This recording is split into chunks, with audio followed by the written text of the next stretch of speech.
Hello, I'm Laila Shokri, and I'm here to present to you my proposed framework for the design and evaluation of preschoolers' mobile educational games. According to a recent report by the MPT Group, games are the most popular digital activity for children from age 2. The amount of time children spend playing games makes them a great tool for learning. For the preschoolers' age, we would like to positively affect their attitude towards learning, so that they succeed in later instruction in school. The use of interactive media, the random access, the immediate reward, the low level of threat associated with failure, in addition to excitement and emotional engagement, are features which make learning games attractive alternatives to traditional learning material and makes young children especially enjoy the learning process. There are many challenges associated with designing learning games for preschoolers. It's not easy to design a learning game which resembles real games, non-educational games, and to let preschoolers prefer them over the non-educational games. Also keeping their interest to repeat playing this game again and again over a long period of time to benefit by repetition is not easy. Preschoolers cannot read and thus usually rely on recorded instructions or feedback in addition to graphics. These are expensive and time-consuming to edit or update and should be well thought of from the very beginning. Testing with preschoolers is also difficult and time-consuming. However, compared to targeting older children, learning material for preschoolers, for example, is simpler. Also, there is no need for complicated game strategies and scoring, nor a large scope of learning content. The main aim, as I said, is to increase their passion for learning, not to squeeze a lot of learning material into the game.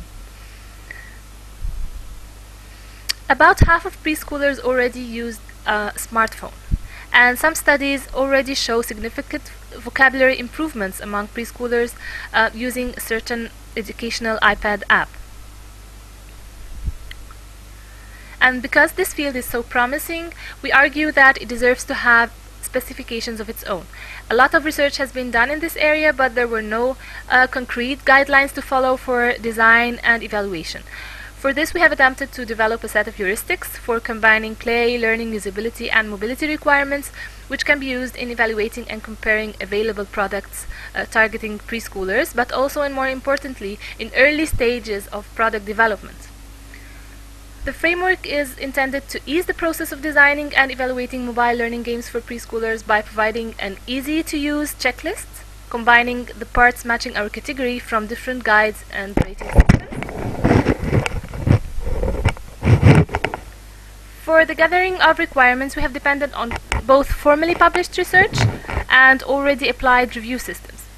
The following are examples of resources which we have considered in our research. This is the Structured Expert Evaluation Method, an inspection-based method for evaluating children's interactive media. The Children Interactive Media Evaluation Instrument, used by Children Technology Review since 1985 to evaluate children's interactive media. Yogi Play's recently launched Yogimeter, a new rating system for early learning mobile apps. Common Sense Media, a review system for children's video games.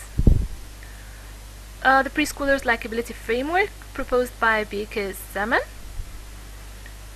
Malone's well-known heuristics for designing instructional computer games.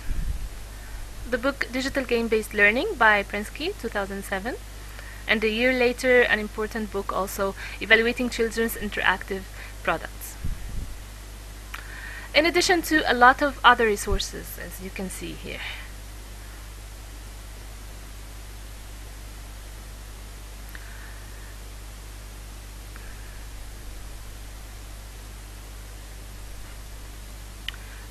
From each set of heuristics or guidelines, we have extracted the features which fit into our category of preschoolers' mobile educational games.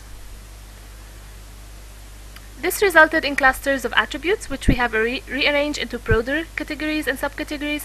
As a result, the framework was divided into the following 15 categories: screen design, navigation and control, ease of use, responsiveness, game design, learning potential, instructions, feedback, difficulty level, content delivery and presentation, pedagogical agent, customization, security, accessibility, and value. And this is how our framework looks like as an overview. For each attribute, we have associated a reference to literature. Now, let's look at some examples of the features in the framework. Because it will take a lot of time to read them one by one, I will focus only in presenting on one or two of the attributes in each subcategory while showing you the rest of the attributes listed on the slides. So when you look at the slides, you will see a list of attributes, and one of them or two of them will be highlighted in red, and this is the one I will be talking about, but there are still other attributes which I will not have enough time to list. First, some examples of screen design. Of course, as preschoolers can't read, they rely on pictures and sounds, and this is why a clear picture menu is essential in design. As for the icons, a very important thing to pay attention to is that if you have too many details on the screen, children will usually try to touch all objects to see if they trigger any action and will get frustrated if there is no response to their action. So try to reduce the interface to the minimum needed for functionality, and or if there are many details, then make hotspots look clearly clickable and distinguishable. Because of the way children hold mobile devices, hotspots and menus should be put far away from screen edges, especially the lower edges, to avoid accidental triggers. The place where they put the menu in this Disney iPad book is not correct, especially as it may also be mistaken for pagination, which is here, pagination. It's a good idea to show the child where he is inside the game and if he is approaching a certain goal. Touch screen devices have freed young children from using the mouse as pointing device, but still, when icons are too small or put too closely together, this may still pose a usability problem. Responsiveness is really important to preschoolers who lose patience quickly and like to feel in control. They don't like long animations and they don't like to feel trapped inside a sub-game. Just like adults, the more children feel they can express themselves and be creative in an activity, the more they will perceive it as being fun. It's a very good idea also to choose a game story which has embedded positive messages, even if they are not directly related to the learning objectives of the game.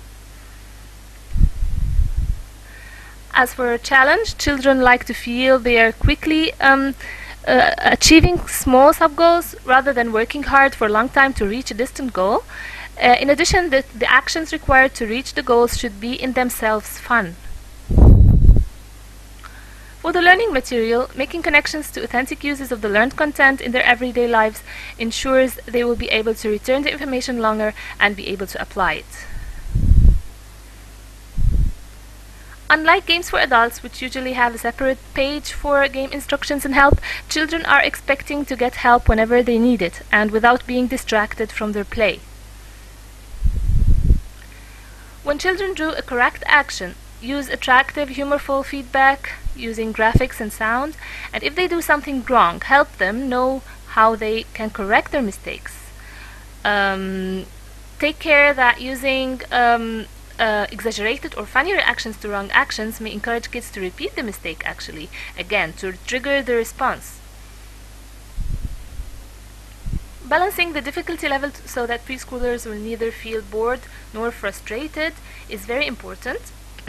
However, since children at this age vary drastically in terms of skills and development, it is always good to offer different levels of difficulty. These are some guidelines on the proper use of multimedia elements. It's best to choose a theme related to their everyday lives, but with some fantasy added also. As preschoolers have a very short attention span, it is vital to divide information into smaller chunks, to vary activities during sessions after short periods, and to use verbal rehearsal to foster memorization. Pedagogical agents help children interact with the game, and they should be, above all, attractive, familiar, polite and positive and free of gender or ethnic bias. To make interaction more natural, the agent can use some off-task communication from time to time. The verbal message spoken by the agent should match its non-verbal message and expressions, and assisted by its tone of speech.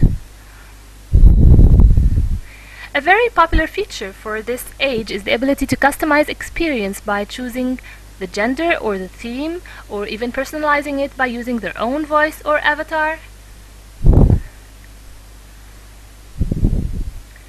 With the use of smartphones by children, there are some security concerns which arise, especially in-app purchases and inappropriate ads. This can be addressed by adding parental control options inside a game.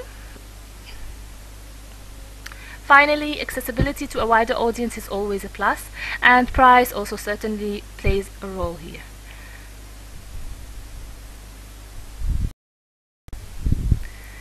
To use this framework, we understand that it's not possible to cover all the attributes in the project because of constraints, time constraints and cost constraints. So these are some steps that you can take. First, define your design priorities. We suggest here using the PLU model, which was presented in the book Evaluating Children's Interactive Media.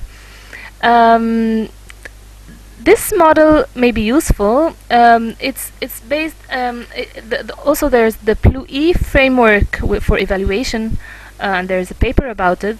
In the framework, the designer or evaluator determines a percentage for each of three variables: P for playing, L for learning, and U for using, to map his product onto the PLU model and determine the suitable evaluation method accordingly. Although this framework was not intended to be used in our context, we find it to be suitable for defining design and evaluation priorities by redefining the U to stand for usability. For example, if a product is created mainly for fun with only marginal emphasis on learning, then our heuristics listed in the 5th category would get the highest priority, while those in the 6th category would be less important to fulfill. After defining your design priorities, define your user-specific design requirements and use both requirements to prioritize and translate our framework heuristics into concrete design requirements for your own product. Then start with the highest priority requirements within the time constraints, and you can always add additional features in further updates of the game. To use it for evaluation, the priorities for the different categories of heuristics are set. Then you can assign weights to categories according to priorities. After checking which requirements are met in a certain product and getting a rating for each category, you can then add the ratings of categories using the assigned weights to get an overall rating of the product. Of course, if we are comparing different products, the same weights should be used for all products.